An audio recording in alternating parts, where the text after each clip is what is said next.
Segalanya sentosa dalam Apa Khabar Malaysia. Kami bawakan sekali lagi buat anda semua Apa Khabar Malaysia. Saya Nur Salihah Azmi. Hari ini adalah hari Jumaat yang penuh barakah. Diharapkan anda mulakan hari ini dengan cukup bersemangat. Hari ini ada wanita jelita juga di sebelah saya. Silakan. Alhamdulillah. Makin bersemangat saya bila orang puji jelita. Lain macam je. Tapi Alhamdulillah. Apapun, hari ini kita bersiaran. Seperti yang saya katakan, hari ini hari Jumaat penghulu segala hari. 28 Oktober 2022. Ya. Hari ini kalau boleh kita perbanyakkan amalan seperti bersedekah ataupun apa sahaja amalan-amalan kecil untuk kita dapatkan ataupun meraih ganjaran pahala yang berlipat kali ganda. Baiklah, pelbagai pengisian yang menarik akan kami kongsikan bersama-sama dengan anda selama sejam selain pada berita-berita terkini, isu-isu semasa. Antaranya kami akan ambil menerusi portal paling popular dekat Bernama ni, tentunya bernama.com. Dan kita paling famous untuk cari berita-berita semasa yang terkini, Chat. Berita yang sahih itu yang penting. Kita singkap satu persatu. Antaranya kita ambil dulu tindakan tegas terhadap mahasiswa jual peranti siswa. Ini sesuatu yang saya rasa agak mengecewakan bila kita dengar, tapi perkara dah jadi. Itulah bila kita dah bagi kemudahan, bila kerajaan dah bagi bantuan, perkara sebegini kita tak dapat elakkan daripada berlaku ataupun terjadi. Dan seperti yang kita tahu, tular di media sosial di mana terdapat 14 kes penjualan semula peranti siswa yang dikesan di seluruh negara dan pemantauan terhadap perkara itu sedang dilakukan oleh Kementerian Perdagangan Dalam Negeri dan Hal Ehwal Pengguna, di mana seperti yang Cik katakan tadi dah tular mengenai tindakan mahasiswa menjual peranti siswa ini dan beberapa aksesori yang diperolehi dengan harga yang lebih murah daripada harga pasaran.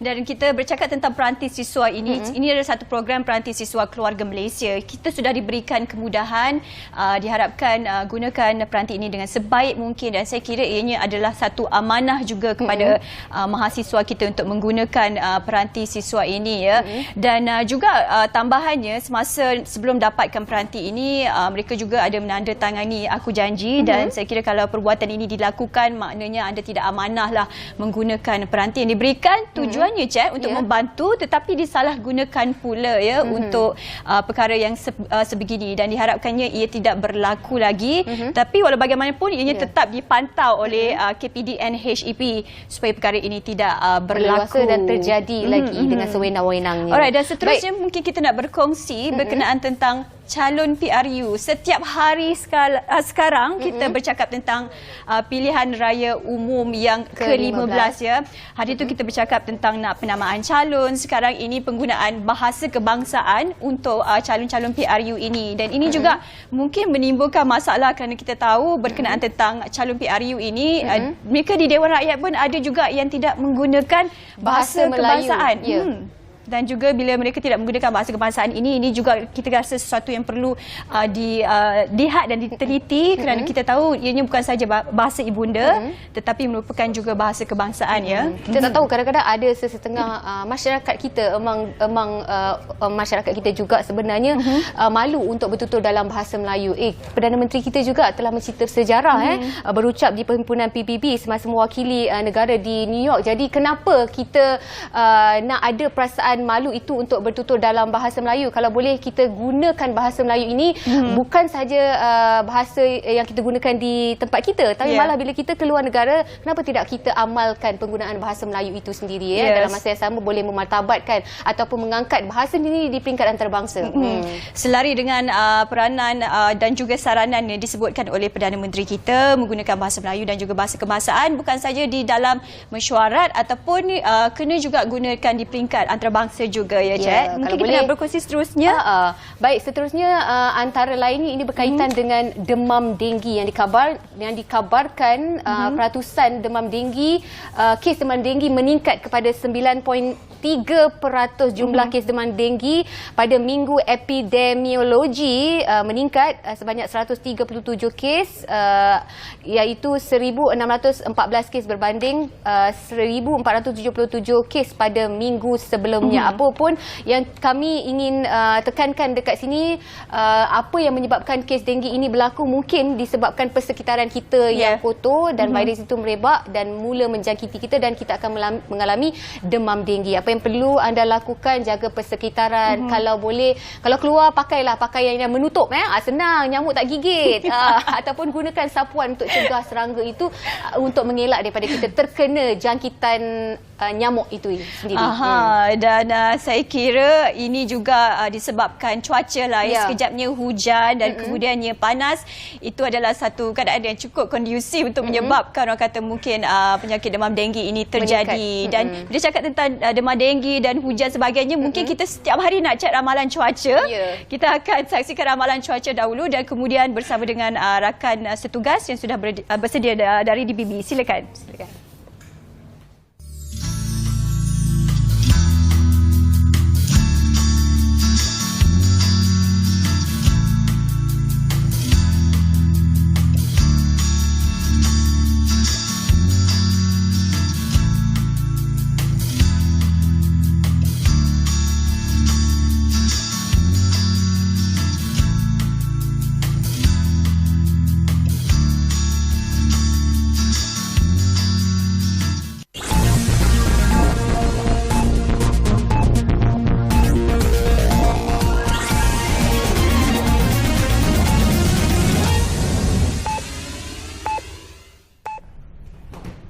Selamat pagi dari Bilik Berita bersama saya, Helina Palavi.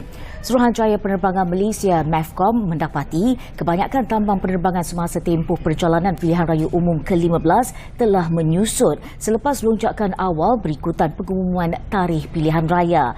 MEFCOM dalam kenyataan memaklumkan berdasarkan semakan penerbangan domestik yang akan beroperasi dari 16 hingga 20 November, purata tambang penerbangan domestik sehala merentasi semua syarikat penerbangan bagi laluan udara dalam semenanjung ialah RM185.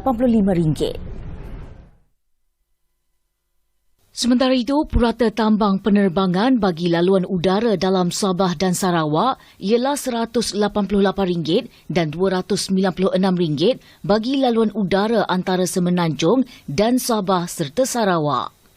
Pengerusi Eksekutif MEFCOM, Datuk Seri Saripudin Kasim berkata, pemerhatian Suruhanjaya itu menunjukkan syarikat penerbangan telah memperkenalkan promosi dan melancarkan diskaun bagi tambang penerbangan untuk memudahkan pengguna. Ia termasuk skim diskaun sedia ada khusus untuk pelajar bagi membantu pengundi muda keluar mengundi. Sementara itu, analisis MEFCOM turut menunjukkan bahawa terdapat beberapa laluan udara sehala yang mempunyai tambang yang melebihi harga purata. Justru syarikat penerbangan digesa untuk menambah lebih banyak kapasiti di laluan-laluan berkenaan memandangkan permintaan yang tinggi semasa tempoh PRU15. Sebagai pengawal selia ekonomi dan komersial bagi industri penerbangan, MEFCOM juga komited untuk meluluskan semua permohonan laluan bagi tujuan PRU15. Masa depan seramai 395 pencari kerja yang terjejas ketika pandemik COVID-19 kini terjamin apabila ditawarkan program latihan dan peluang pekerjaan menerusi program Perantis Iskandar. Pengarah Operasi EduCity Iskandar, Profesor Dr. Sakina Sofia Baharum berkata, kumpulan pencari kerja itu berusia antara 18 hingga 35 tahun merupakan antara golongan yang gagal mendapatkan pekerjaan sebelum ini. Program Perantis Iskandar menjadi platform bagi menjejaki golongan berkenaan untuk menjalani latihan serta mengisi kekosongan pekerjaan dalam pelbagai industri. Menurutnya, program berkenaan mampu meningkatkan kemahiran pencari kerja dan kebolehpasaran apabila modul latihan disediakan mengikut keperluan pasaran pekerjaan. Tujuan utama program perantis ni adalah untuk memastikan mereka dapat peluang pekerjaan dengan bekerjasama dengan erat dengan pihak industri. InsyaAllah. So that's the whole idea. They are given an allowance so that we don't want them to do any other part-time jobs. They are given free accommodation and the modules is actually need to be approved by the industry. Memorandum Persefahaman MOU antara EduCity Iskandar Malaysia dan Ascot merupakan kolaborasi julung kali dan kumpulan pencari kerja berkenaan akan ditawarkan program latihan sebelum diserapkan dalam pekerjaan terutama di bidang hospitality. Dalam pada itu, Ascot yakin bakat yang sesuai dapat mengisi kekosongan pekerjaan di hotel di bawah rangkaian Ascot di bandaraya ini selaras dengan perkembangan syarikat itu di pasaran. Golongan doktor dari Semenanjung Malaysia yang bertugas di Pusat Perubatan Swasta di Sarawak boleh memohon permit kerja tempoh 5 tahun secara terus daripada kerajaan negeri tanpa perlu lagi memperbaharui permit kerja setiap tahun. Premier Sarawak Tan Sri Abang Johari Tun Openg berkata pengeluaran permit kerja jangka panjang merupakan inisiatif kerajaan negeri untuk menarik lebih ramai tenaga kerja berkemahiran menyumbang kepakaran dalam pembangunan dan pertumbuhan ekonomi negeri itu. Permit kerja untuk tempoh 5 tahun meliputi golongan profesional dari luar yang bertugas di Sarawak dalam semua sektor ekonomi daripada sektor perindustrian hingga perkhidmatan termasuk sektor perubatan. Sarawak memberi kelonggaran ini supaya ahli profesional boleh bekerja dan tinggal lebih lama di Sarawak. Dalam pada itu, Tan Sri Abang Johari berkata, kerajaan negeri akan menyemak semula keputusan hanya membenarkan visa 14 hari kepada pelancong perubatan yang datang ke Sarawak. Sekian dari Bilik Berita, salam keluarga Malaysia.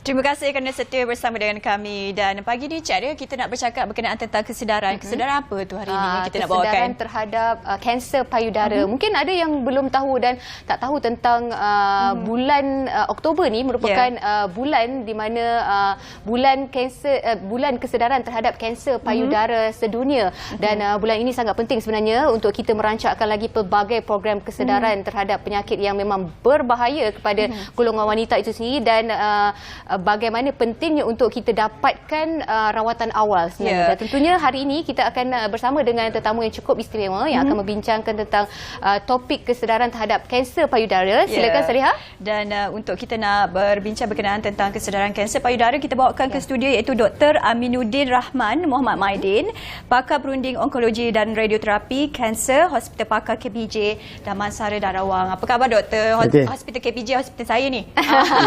Doktor, terima kasih kerana sudi meluangkan masa. Satu topik yang cukup dekat dengan kami, khususnya golongan wanita. Saliha. Mungkin doktor boleh mulakan dahulu apakah punca seseorang wanita itu boleh mendapat kanser payudara. Silakan. Terima kasih bernama untuk menjemput saya untuk membincang tentang topik yang penting ni lah tentang kanser, terutama sekali kanser payudara. Saban tahun kita menjalankan kempen kesedaran kanser payudara. Tetapi akibat daripada pandemik COVID-19 sebelum ni yang 2-3 tahun semua fokus pasal penyakit COVID-19, jangkitan kuman dan sebagainya. So sekarang ni kita nak reset minda masyarakat untuk memikirkan tentang penyakit-penyakit non-communicable disease ataupun yang penyakit bukan berjangkit, terutama sekali kanser, penyakit jantung yang juga membawa banyak kesengsaraan dan maut kepada masyarakat Malaysia.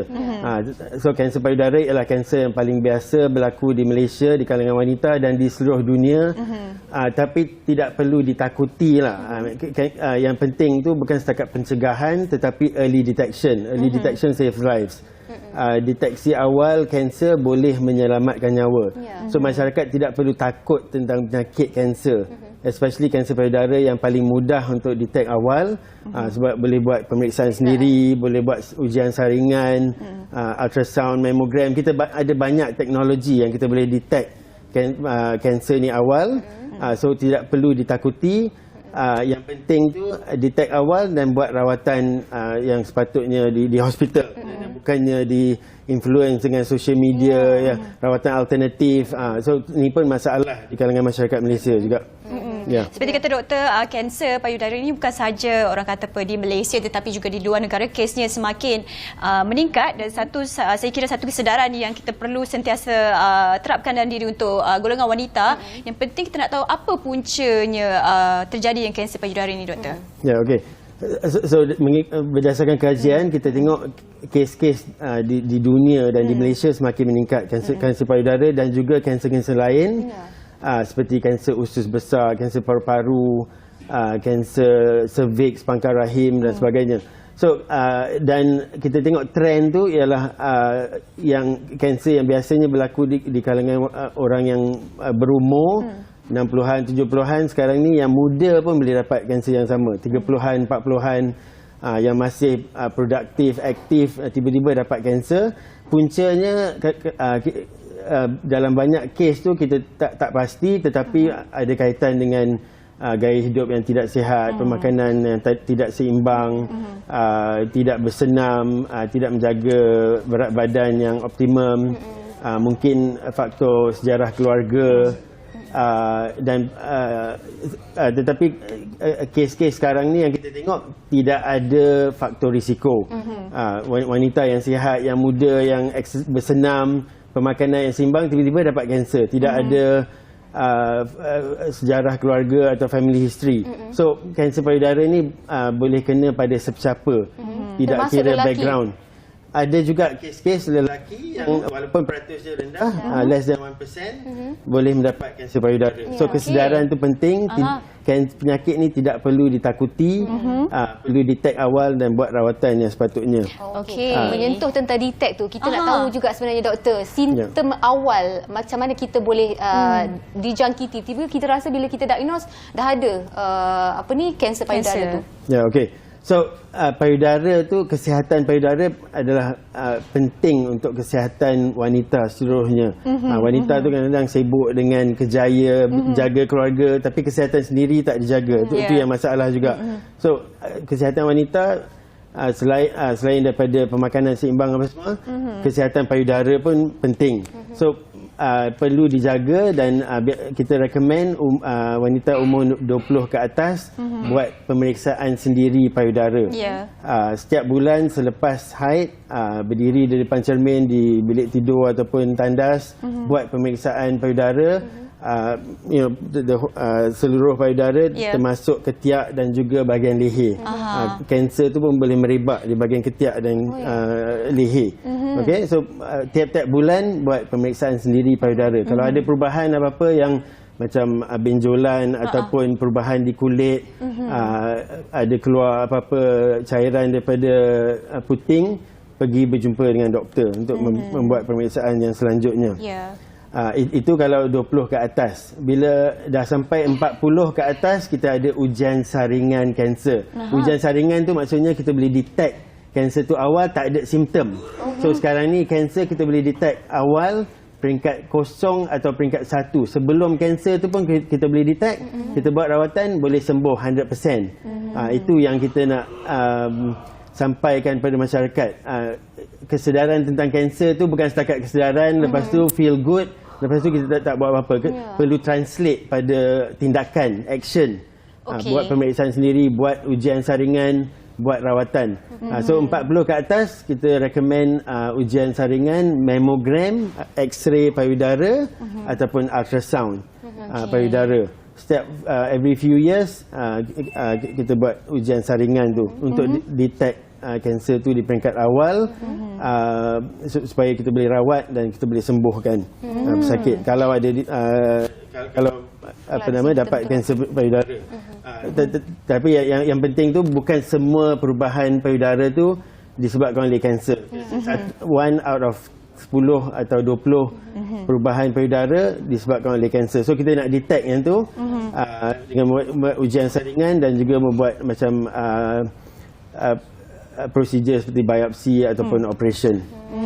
Sebenarnya kita sendiri tahu badan kita, kondisi badan kita bagaimana. Kalau kita rasa macam agak lain sikit, rujuklah pada yang pakar sebenarnya. Ya, Salihah? Yang seperti doktor sarankan, kalau sebolehnya anda perlulah jalani saringan ujian tu seawal mungkin supaya kita mencegah tu, bagi saya lebih baik daripada mengubatilah. Tapi kita nak tanya kepada doktor juga berkenaan tentang, kita tahu lifestyle masyarakat Malaysia ini yang mudanya, yang kita semua kan ada lifestyle sendiri. Mungkin pemakanan ataupun sebagainya. Adakah itu juga boleh menyumbang kepada kanser payudara, doktor? Ya, itu soalan yang bagus. Sebab kita tengok sekarang ni dengan especially pandemik, COVID-19, MCO dan masyarakat duduk di rumah kurang bersenam, pemakanan yang tak sihat. So masyarakat Malaysia ni pemakanan dia memang tak sihat. Sekarang ni bila ekonomi dah dibuka lagi teruk. Kita tengok tabiat pemakanan terlampau banyak karbohidrat, yang gula, goreng, yang garam, deep fried, fast food, processed food. Yang tu of course dengan pemakanan tak sihat ni memang kita expect penyakit bukan berjangkit pun akan bertambah lah. Penyakit jantung, kanser dan sebagainya. So yang tu pun satu tak sihat dan so sepatutnya masyarakat Malaysia kurangkan pemakanan yang tu, lebihkan pemakanan sihat seperti buah-buahan, sayur-sayuran yang semula jadi, ikan, protein, ayam, telur, dan meminum air kosong 1.5 to 2 liters untuk detoksifikasi badan, ginjal, hati dan sebagainya. So tak perlu membeli suplemen yang mahal-mahal untuk kesihatan badan. Untuk detoksifikasi badan tu yang paling mudah minum air kosong. 1.5 hingga 2 liter sehari untuk siapa-siapa yang tak ada masalah kesihatan. Kalau ada masalah kesihatan kena periksa dengan doktor pakar. Okey? So minum air banyak dengan makan buah-buahan, sayur-sayuran yang berwarna-warni seperti pelangi. Yang tu yang saya nasihatkan kepada masyarakat supaya kita boleh dapat semua jenis antioksidan yang boleh mencegah penyakit seperti kanser. Yang tu dari segi pencegahan. Tetapi ada juga kes-kes yang kita tak tahu faktor risiko tidak dapat dicegah kanser. So yang penting tu early detection dengan membuat ujian saringan yang kita bincang tadi. Satu early detection ataupun kita kena ubah gaya pemakanan kita untuk cegah ataupun salah satu cara untuk kita mencegah sebelum kita terkena kanser payudara ini. Dan mungkin ada cara lain ataupun kaedah macam mana kita nak cegah kanser payudara ni, doktor? Seperti yang saya cakap tadi, kita buat ujian saringan, kita buat pemakanan sihat, kita kena bersenam juga. Bersenam mengikut kajian, kita boleh tengok kita boleh menjaga berat badan yang optimum, dan senaman yang mudah seperti berjalan ataupun jogging setiap hari setengah jam hingga sejam sehari. Itu pun mengikut kajian telah terbukti untuk mengurangkan risiko kanser, terutama kanser payudara yang berkaitan dengan berat badan yang tidak optimum, yang berlebihan. Dan kalau ada kesnya pula, doktor, di mana dia dah didiagnose dapatkan kanser ni mungkin dalam peringkat awal, tapi masih lagi dalam kesedaran, tak apa, ini baru kanser di peringkat awal, tapi tak dapatkan rawatan yang selanjutnya. Jadi apa risiko yang mungkin akan didapati untuk pengidap-pengidap awal ini, doktor? So bila kanser tu dah detect, kita perlu buat rawatan. Rawatan tu seperti pembedahan dan rawatan-rawatan lain untuk mencegah kanser tu daripada berulang, seperti radioterapi, kemoterapi, rawatan hormon dan sebagainya. So walaupun masyarakat memang takutlah dengan rawatan-rawatan ni, doktor buat pembedahan untuk membuang payudara, mastektomi.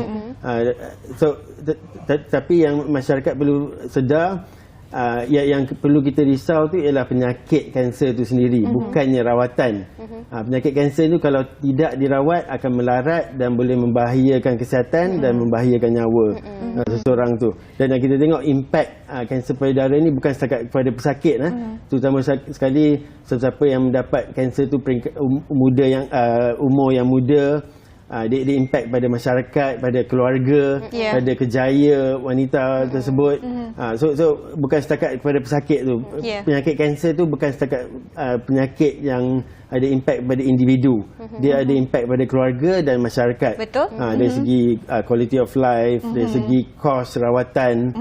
So kalau dah detect lambat, kos rawatan pun tinggi. Rawatan lebih rumit. Dia punya hasil sembuh pun kurang. So kalau dapat detect awal, rawatan kurang rumit, kurang kos, dapat sembuh peratus yang tinggi, almost 100%, dan wanita tu boleh pulang kepada keluarga dan masyarakat untuk kerja dan teruskan kehidupan secara normal. So tu yang kita nak merubah persepsi masyarakat. Rawatan kanser tu untuk menyembuhkan pesakit dan supaya pesakit pulang kepada masyarakat secara normal. Betul. Bukannya takut pada rawatan tu. Kita perlu risau pada penyakit tu yang boleh memberi impak yang besar kepada pesakit, keluarga dan masyarakat. Itu dia. Betul, dan kita pun bukan hari ini untuk menakut-nakutkan penonton Apa Khabar Malaysia khususnya, tapi dalam masa sama kita sebenarnya memberi kesedaran kepada anda betapa pentingnya untuk anda dapatkan rawatan awal sebelum kita terkena kanser payudara ini. Kita akan bercakap dengan lebih lanjut lagi bersama dengan doktor. Kita nak berhenti rehat seketika, Saliha. Ya, kita ambil nafas dahulu. Kembali selepas ini.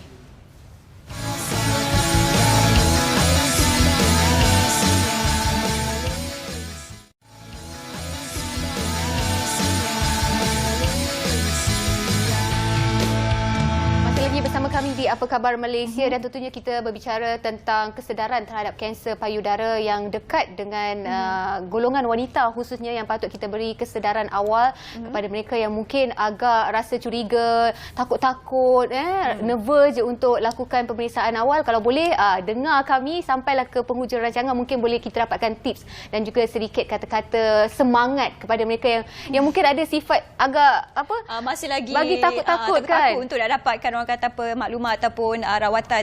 Tapi untuk selanjutnya kita nak bertanyakan kepada doktor kita tadi kita dah berkongsi tentang punca-punca dan mungkin lifestyle itu juga mungkin menyumbang kepada kanser ini. Tapi sekarang kita beralih kepada apakah bentuk-bentuk rawatan apabila kita dah didiagnose menghidap penyakit kanser payudara, doktor. Ya, okey. So macam kita bincang tadi, penyakit kanser tu tidak perlu ditakuti. Dia sama juga macam penyakit lain, penyakit jantung, penyakit kencing manis. Kalau detect awal kita boleh sembuh, dan rawatan-rawatan ni pun kita memang sedarlah, especially wanita, kalau dapat kanser tu kita tak nak dibuang semua, tak nak dibuat mastectomy, diangkat ataupun dibuang semua payudara.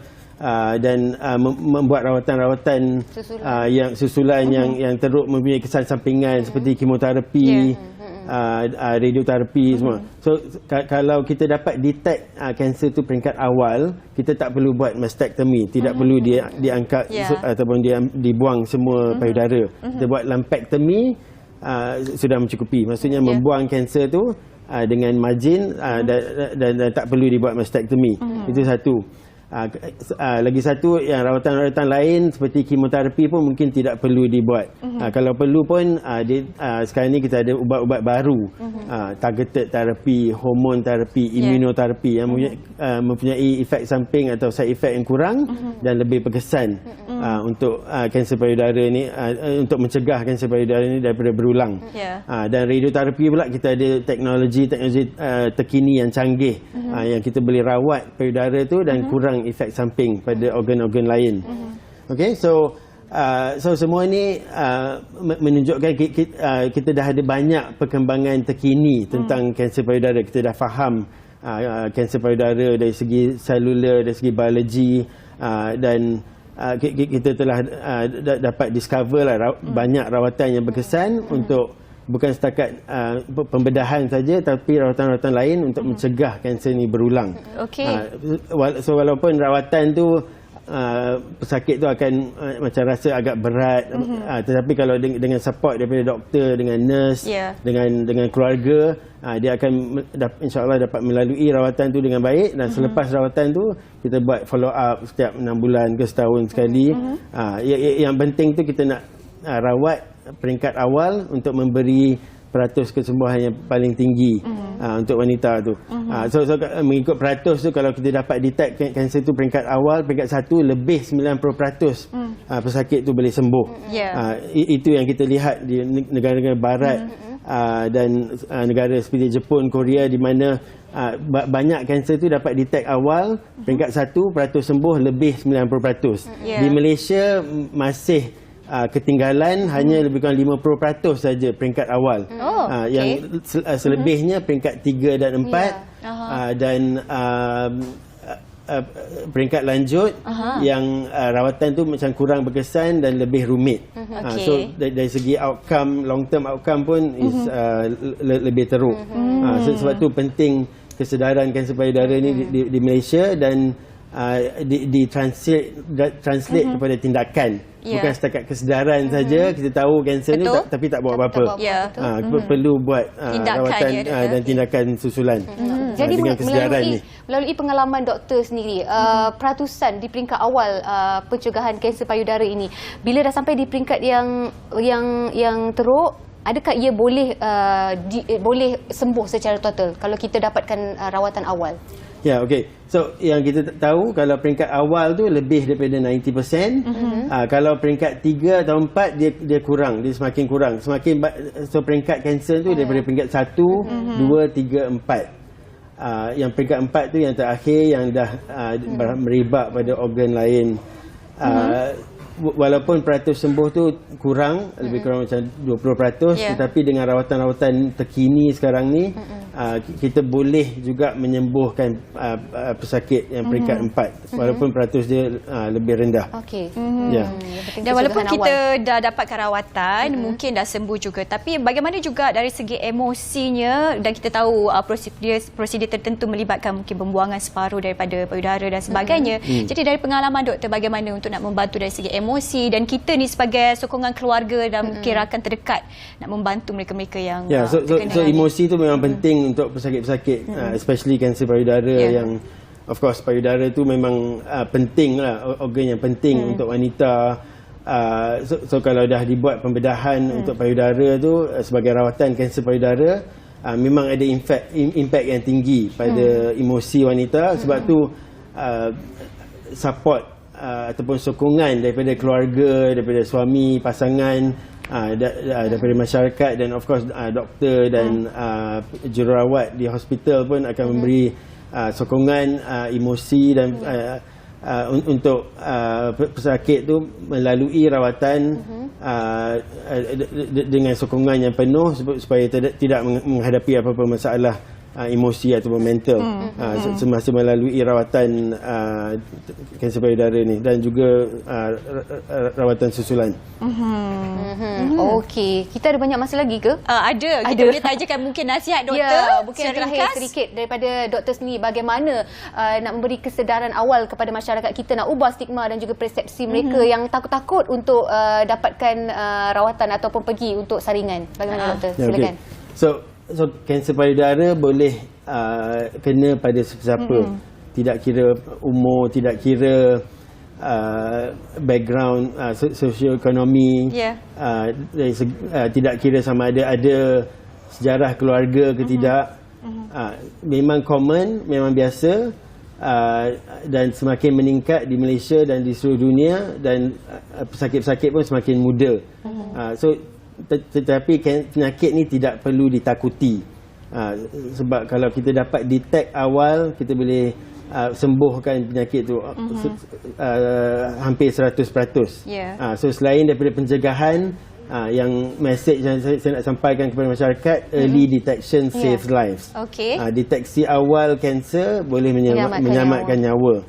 Dan penyakit kanser tidak perlu ditakuti. Kita ada banyak rawatan-rawatan terkini sekarang ni yang boleh menyembuhkan pesakit-pesakit kanser payudara ni, dan kurang impact ataupun kesan sampingan pada pesakit, dan pesakit boleh pulang kepada keluarga dan masyarakat secara normal, untuk hidup secara normal dengan kualiti hidup yang biasa, yang baik.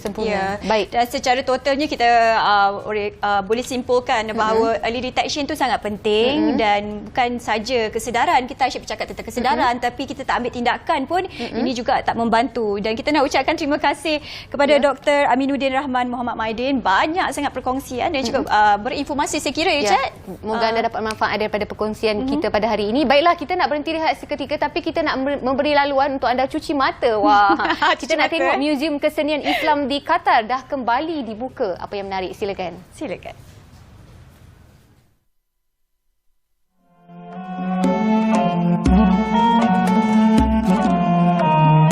Setelah ditutup untuk satu tempoh yang lama ekoran proses renovasi dan naik taraf bangunan, Muzium Kesenian Islam Qatar kembali menerima tetamunya pada 5 Oktober yang lalu, beberapa bulan sebelum penganjuran Piala Dunia Qatar 2022. Pengarah Muzium Kesenian Islam Qatar, Julia Gonela berkata, muzium berkenaan memiliki lebih dari 11,000 objek yang datang dari 3 buah benua.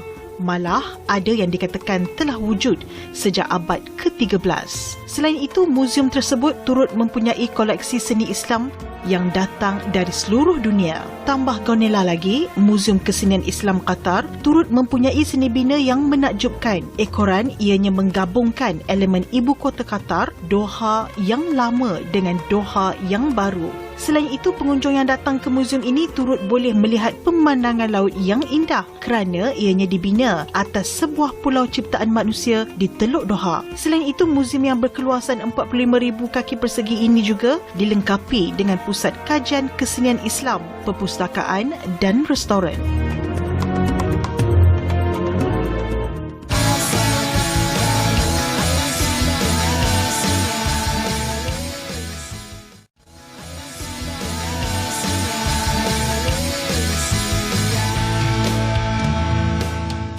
Terima kasih terus setia bersama dengan kami di Apa Khabar Malaysia. Cik, very nice tadi kesenian Muzium Islam tu di Qatar. Rasa terus nak pergi ke sana ni.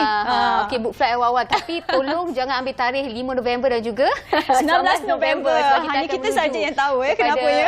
Kita akan menuju kepada pilihan raya umum yang ke-15. Tolong block your date sebab tanggungjawab kita kepada negara lebih penting. Itu dia. Baiklah, bercakap pasal penting ni, lagi penting untuk kita kongsi sama pada hari ini tentang satu usaha yang sedang digerak oleh Badan Agensi Anti Dadah Kebangsaan, di mana ianya salah satu komponen di dalam model rawatan dan juga pemulihan yang diusahakan oleh Agensi Anti Dadah Kebangsaan. Nampak tak bersemangat saya nak bercakap hari ini. Ini adalah inisiatif yang dibawakan oleh Agensi Anti Dadah Kebangsaan Malaysia. Dia saya kira satu kumpulan sokongan kelompok yang kita kira usahanya patut diangkat dan dibincangkan, diberkongsi hari ini supaya anda tahu apa yang dilakukan oleh mereka. Dan dengan itu kita berada di studio iaitu Puan Siti Mariam Mursidan, Pengarah Bahagian Rawatan, Perubatan dan Pemulihan Agensi Anti Dadah Kebangsaan. Selamat datang kita ucapkan kepada Puan Siti Mariam. Sihat Puan? Sihat, alhamdulillah. Tadi mula-mula tanya macam mana tadi tu okey tak hari ni, sihat ya? Alhamdulillah sihat. Okey, Puan. Baiklah, kita nak berkongsi tentang inisiatif kelompok sokongan Agensi Anti Dadah Kebangsaan ini. Mungkin boleh Puan terangkan apa maksud yang sedang digerakkan program ini oleh AADK sendiri? Okey, terima kasih. Assalamualaikum warahmatullahi wabarakatuh dan sejahtera. Terima kasih kepada Cik Salihah yang sangat ceria pagi ini. Dan terima kasih juga kerana memberi peluang kepada ADK untuk sama-sama berada pada pagi ini untuk menerangkan satu inisiatif baru yang diperkenalkan oleh ADK untuk membantu masalah penagihan dadah. Ataupun fokus kita untuk membantu untuk mengekalkan kepulihan dan memastikan pemulihan itu kekal sepanjang hayat. Dan kalau kita tahu masalah penagihan dadah ni adalah satu masalah yang dah lama. Dan kita telah ambil banyak pendekatan daripada dulu, pada rasanya masa zaman kita sekolah lagi lah, sampai sekarang masih benda tu tak selesai. Dan bukan tak selesai, tapi dia pada kita mungkin nak selesaikan 100% tu mungkin ada satu perkara yang agak sukar, tapi kita berhasad untuk mengurangkan, meminimalkanlah jumlah dia, dan kita mengharapkan benda ni akan dapat kembali semula kepada masyarakat. Dan daripada situ kita melihat bila kita bercakap berkenaan dengan dadah dan penagihan, kita selalu melihat yang berada dalam pusat serenti atau dunia pusat serenti, dan sekarang kita dah jenamakan semula sebagai puspen. Puspen. Jadi kat situ je kita lihat yang tapi sebenarnya jumlah sebenar yang berada ataupun jumlah sebenar klien-klien kita yang mempunyai pangsa dadah yang perlu dibantu adalah dalam komuniti, dalam persekitaran kita yang tak duduk dalam center, yang jumlahnya lebih kurang dalam agak tinggi juga lah, dalam 70,000 lebih. Itulah golongan yang kita bantu. Dan daripada situ juga, daripada golongan itu, bukannya mereka saja yang terkesan dari masalah ini, tapi adalah keluarga mereka. Keluarga mereka ni selalunya dia tidak mengambil, tapi mereka terkesan daripada perbuatan-perbuatan ataupun dia sebab masalah penagihan tu, daripada maksudnya stigma stigma tu bukan juga pada klien tu sendiri tapi pada keluarga. Maksudnya keluarga tu rasa terasing, orang masa mengasingkan, tak nak mendekati dan ada beberapa perkara lah. Dan mereka pun sendiri akan rasa tertekan. Tekanan dan dia tak tahu apa nak buat tu dah jadi macam masalah sosial yang lagi besar lah berbanding dengan penagihan. Disebabkan itu kita pun mengambil inisiatif. Sebenarnya program keluarga ni ada satu pada modul rawatan dan pemulihan dan daripada dulu memang kita dah ada modul tu. Cuma sekarang kita structurekan. Kita structurekan maksudnya kita susunkan apa yang boleh ditambah baik, apa yang perlu dibuat, siapa yang perlu dalam tu dan apa fungsi dan peranan tu kita structurekan dan kita kemaskan. Tujuan kita untuk membantu klien kita panggil klien penagih tu klien dan family dia sendiri untuk sama-sama kat situ involve dan dia membantu diri dia dan membantu orang lain. Maksud dia dalam masa sama kelompok sokongan keperluan keluarga ni adalah membantu klien dan keluarga. Sebab kita tahu seperti saya cakap awal tadi, keluarga pun mempunyai kesan yang besar sebenarnya. Anak, bila anak pergi sekolah, orang cakap awak ni adalah anak pada penyakit dadah, mesti suka buat jahat, kemudian isteri, ibu bapa, adik-beradik. Jadi benda bila ada kelompok ni kita merasakan bahawa kita perlukan ada satu kelompok yang membantu dan yang itu juga akan membantu klien tu bila balik dia boleh mekalkan dan dia boleh transfer diri dia dalam masyarakat dalam keadaan yang normal. Jadi sebenarnya siapa sasaran ataupun target yang boleh menyertai program inisiatif kelompok sokongan AADK ni? Okey, target kita semestinya lah klien tu sendiri, family dia dan kita juga menggalakkan orang-orang yang tidak terlibat dengan masalah penagihan atau keluarga tu juga pun join dalam grup ni. Maksudnya mereka walaupun mereka tidak ada pengalaman ataupun merasai apa yang situasi tersebut tapi mereka boleh membantu dari segi lain. Mungkin dari segi support macam mana, mungkin bila kita dalam keadaan yang ada masalah tu kita sebenarnya kadang-kadang tidak berfikir ataupun kita tidak terfikir apa tindakan yang buat. Jadi dengan orang lain yang ada bersama tu boleh bersama-sama membantu. Contohnya lah apabila kita merasa susah, merasa sedih dengan keadaan sekitar ahli keluarga yang tidak penagihan, kita tak tahu nak buat apa sebenarnya. Tapi mungkin orang lain yang tidak terlibat dia tahu, maksudnya dia ada maklumat dan dia bersama-sama share. Jadi kelompok ni adalah satu kelompok yang mana dia mendekati kelompok lain juga. Dan dia akan sama-sama bantu share apa isu dia. Contoh mungkin ada keluarga lain tu dah berjaya dan dia akan membantu dia macam mana dia boleh berjaya. Mungkin dia boleh digunakan untuk orang lain. Jadi betul sama. Dan apabila dijalankan inisiatif macam ni daripada AADK Puan Siti Mariam, mungkin adakah digunakan modul-modul ataupun latihan yang tertentu supaya orang kata klien-klien ini lebih istiqamah untuk tidak kembali melakukan perbuatan itu, dan apa yang dilakukan untuk membantu mereka, corak-corak yang dilakukan latihan ataupun sebagainya? Okey, kalau nak bercakap berkesal latihan atau program memang sedia ada, kita memang dah ada. Cuma yang dulu kita bagi dia lebih pada klien kita sendiri. Pada klien yang datang pada kita yang ada masalah penagihan yang pergi pada sana mendapatkan perkhidmatan, kita akan cerita apa benda tu perlu buat, kita bagikan skill macam mana dia nak menghadapi persekitaran. Tapi orang di sekeliling tu kita tak bagi. Kurang lah, kita bukan tak bagi, kita bagi. Tapi dia agak macam asalkan dia mempunyai kesempatan, ada ruang tu. Tapi dengan ini kita structurekan. Maksudnya kita akan berjumpa dengan keluarga, bagi tahu apa keluarga perlu buat, kalau masalah macam ni apa perlu buat. Dan kita yang penting sekali apabila mereka ataupun klien itu terlibat sebelum penagihan, kita perlu cari orang yang boleh membantu dan tidak boleh sembunyikan. Itu yang penting. Maksudnya apabila dia ada masalah anak dia, contohnya yang ni kita target kepada orang yang dua lah, satu yang belum terlibat dengan dah terlibat. Kalau terlibat, bila dia ada simptom-simptom tu dia tahu ke mana nak pergi. Maksudnya dia pergi kepada pegawai AADK, pergi jabat AADK dan orang yang belum mendapatkan bantuan. Bagi yang belum terlibat, dia akan terus macam mana nak dapatkan bantuan. Sebenarnya banyak sangat bantuan tu, cuma mungkin dia tak tahu. Jadi kelompok ni yang tahu tu boleh membantu pada kelompok yang lain. Dan dalam masa yang sama juga AADK juga memberikan satu perkhidmatan lain yang kita pergi kepada mereka, yang kita panggilkan pada kita nama perkhidmatan sebagai perkhidmatan MRT, Mobile Recovery Treatment, yang mana kita pergi kepada kelompok-kelompok yang sukar ataupun macam relaxan nak datang pada kita pergi buat kelompok tu pun kita ada di samping kelompok ni. Mungkin Puan boleh kongsikan bersama-sama dengan kami antara pengisian ataupun sekarang ni AADK sedang gerakkan usaha inisiatif kelompok sokongan ini. Bagaimana apa pengisian yang telah pun disusun atau bukan saja yang melibatkan klien tapi yang melibatkan kelompok ini, kelompok sokongan ini, antara pengisiannya? Antara pengisiannya kita akan buat perjumpaan lah. Kita akan buat perjumpaan, kita akan kelompokkan. Baru-baru ni kita berjaya lah mengumpulkan lebih kurang klien dan keluarga dia seramai 500 orang. Dan di Kuantan baru ni pada 18 bulan 10 itulah titik tolak bermulanya. Kita mungkin bermula daripada yang kecil lah, naik ke besar akan bermula pada kecil. Jadi kita dah bermula pada 18 bulan 10 tu, kita melumpuhkan keluarga tu. Di situ kita dah beri satu input bagaimana, kenapa mereka perlu ada pada hari tersebut.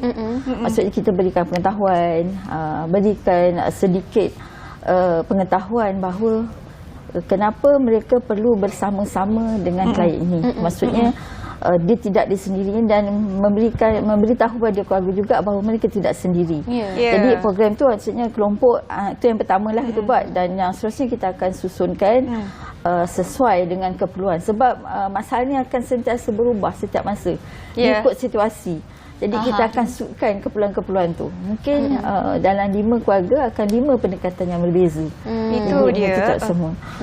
Dan tadi dikongsikan VT bersama dengan kita tu program aspirasi kepulihan kebangsaan 2022. Saya kira cukup menarik. Mungkin Puan Siti Mariam nak kongsikan berkenaan tentang program itu. Okey, masa yang pada 18 hari bulan 10 tu yang kita lancarkan, di situ kita peringkat awal memang agak sukarlah untuk kita untuk meyakinkan untuk mereka untuk datang. Tapi kita usaha juga dan akhirnya kita dapat membawa lebih kurang 500 untuk Kuantan. Dan bila kat sana tu first kali yang kita bagi dia pendedahan. Apakah yang dinamakan KSKK? Benda ni sebenarnya baru. Walaupun nama dia kita jenamakan, walaupun yang benda tu dah lama, kita review dan kita jenamakan balik sebagai KSKK. Dan kita berikan penerangan kenapa adanya KSKK dan perlu KSKK dan apakah gunanya KSKK. Maksud KSKK satu kelompok tu, maksud dia akan bersama-samalah dengan kelompok tu. Di sini akan berbincang sebab dia satu Malaysia. Daripada jadi orang Kedah mungkin akan berbincang dengan Johor, mungkin cara dia. Mungkin cara berbeza sebab budaya kita satu tempat dengan satu tempat lain tak akan sama kan. Kita menyebut tentang kelompok sokongan ini. Jadi siapakah golongan yang sebenarnya terlibat dalam kelompok sokongan ini, kalau Puan boleh kongsikan dengan kita? Yang buat peringkat ni untuk 500 orang ni adalah klien tu sendiri dan keluarga dia. Isteri, anak, ibu bapa, adik-beradik dan sebagainya lah. Orang yang paling rapat dan orang yang terkesan daripada masa penagihan ni orang-orang yang rapat dengan dia lah.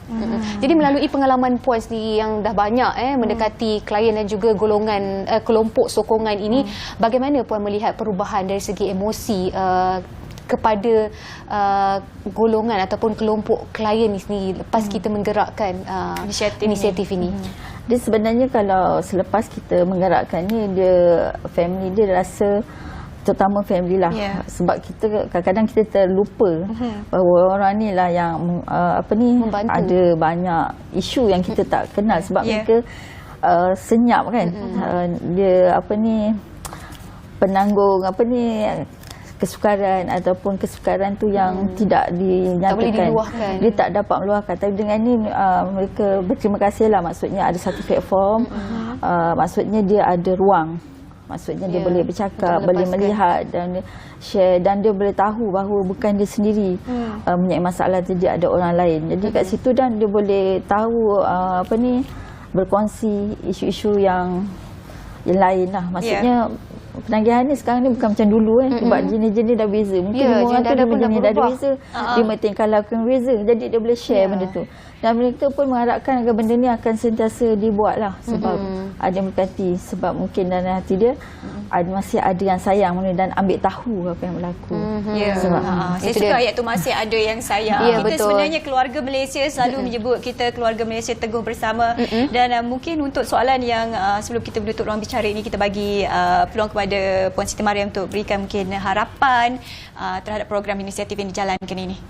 Okey, harapan saya memang sangat tinggilah agar kelompok Sukamanti ni akan terus berjaya dan mereka akan mengambil peluang lah. Bukan saja pada keluarga tapi pada klien itu sendiri dan saya juga mengharapkan pelibatan daripada orang-orang lain yang boleh membantu keluarga ni sendiri dan klien itu sendiri.